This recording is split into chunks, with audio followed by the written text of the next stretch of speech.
Kadim düzen bir anda yıkılmadı. Bir savaşla, bir fermanla, bir yasakla da olmadı. Kırılma yavaş geldi.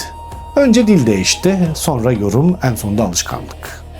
Başlangıçta sorun kadının gücü değildi. Sorun bu gücün nereden geldiğinin unutulmasıydı. Kozmolojide kadın dengeyle ilişkiliydi, ruhaniydi, sezgiydi, aracıydı. Ama bu dil zamanla sadeleştirildi.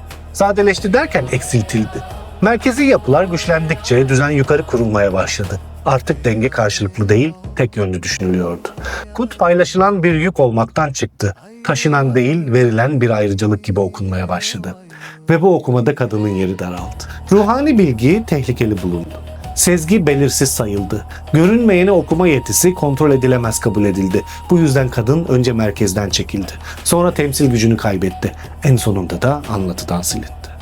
Bu silinme yasak kelimesiyle olmadı. Gerek yok denildi. Zaten böyle denildi. Doğal olan bu denildi. Ve her denildiğinde bir parça daha kayboldu. Kadın hala doğuruyordu, çalışıyordu, üretiyordu ama artık bu üretim bilgi olarak görülmüyordu. Bilgi erkekti, düzen erkekti, yetki erkekti, kadın ise destekti. Böylece çok büyük bir şey oldu.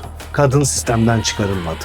Sistemin altına indirildi. Görünürlük kaybolmadı ama anlam kayboldu. Bu kırılma tek bir coğrafyada yaşanmadı. Zamana yayıldı. Yorumdan yoruma aktı. Yeni düzenlere uyum sağladı. Ama izlerini hiç kaybetmedi. Çünkü ne kadar bastırılırsa bastırılsın, kadının taşıdığı hafıza tamamen silinmedi. Sadece hatırlanmaz oldu.